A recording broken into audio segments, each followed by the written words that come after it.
আমি নরম সুরে দুটি কথা বলতে চাই যে আমাদের এই বাংলাদেশ স্বাধীনতা সার্বভৌমত্বে আমরা বিশ্বাস করি, অথচ এটা দল ইসকন যারা এই দেশের স্বাধীনতা সার্বভৌমত্বকে নিয়ে তুচ্ছ তাচ্ছিল্য করে বাংলাদেশের ম্যাপ মানচিত্র নিয়ে ভিন্ন কথা বলে বাংলাদেশের মানচিত্র পরিবর্তন করে দিতে চায়, অথচ তাদের বিষয়ে এই দেশের সরকার কোনো সিদ্ধান্ত নেয় না।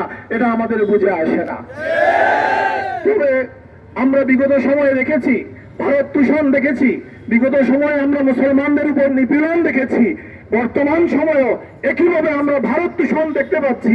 একইভাবে আমরা ইসকন নামক এই সন্ত্রাসীদের পক্ষাবলম্বন করতে, যেটা বেলাল ভাই বলেছেন, এই সন্ত্রাসীরা যদি চিহ্নিত হয়ে থাকে, হত্যাকারীরা তাদের দলীয় পরিচয় জনসম্মুখে আনা হচ্ছে না কেন?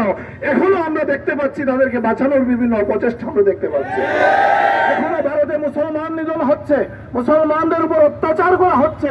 এর বিরুদ্ধে বাংলাদেশের সরকারের পক্ষ থেকে কোনো পদক্ষেপ নিতে, কোনো বিবৃতি দিতে আমরা দেখতে পাচ্ছি না। এটা কেন? এই জন্য এই দেশের মানুষ রক্ত দেয়নি, এই জন্য দেশের স্বাধীনতা সার্বভৌমত্বের সাথে স্বার্থে ইসকনকে নিষিদ্ধ করতে হবে।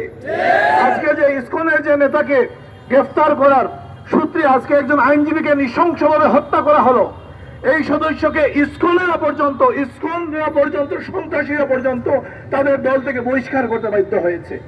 একজন চিহ্নিত লম্পট সন্ত্রাসী যাকে তার দল পর্যন্ত, ওই সন্ত্রাসী দল পর্যন্ত নিষিদ্ধ করতে, তাকে বহিষ্কার করতে বাধ্য হয়েছে।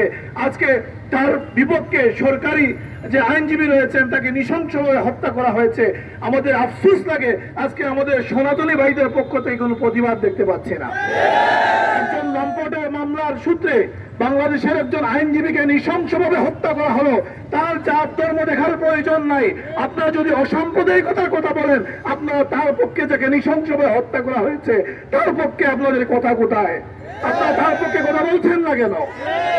সে তো একজন সরকারি কৌশলী এবং যার বিরুদ্ধে সে অবস্থান নিয়েছে সরকারি পক্ষ থেকে, সে তো ইসকন থেকেও বহিষ্কৃত। অপরদিকে ইসকন একটি সন্ত্রাসী সংগঠন, এটা প্রমাণিত। বাংলাদেশে বিভিন্ন সময়ে সাম্প্রদায়িক দাঙ্গা লাগানোর চেষ্টা তারা বর্তমান সময়ে তারা করে যাচ্ছে একের পর এক। বাংলাদেশে যখন একটা অস্থিতিশীল পরিবেশ, তখন তারা ভারত থেকে আমদানি করা স্লোগান, তারা জয় শ্রীরামের স্লোগান এই বাংলাদেশে দিচ্ছে। আজ থেকে 10-15 বছর আগে বাংলাদেশে জয় শ্রীরাম নামে সনাতনীরাও কোনো স্লোগান দেয়নি। এই স্লোগানটা কোথা থেকে আমদানি করলো?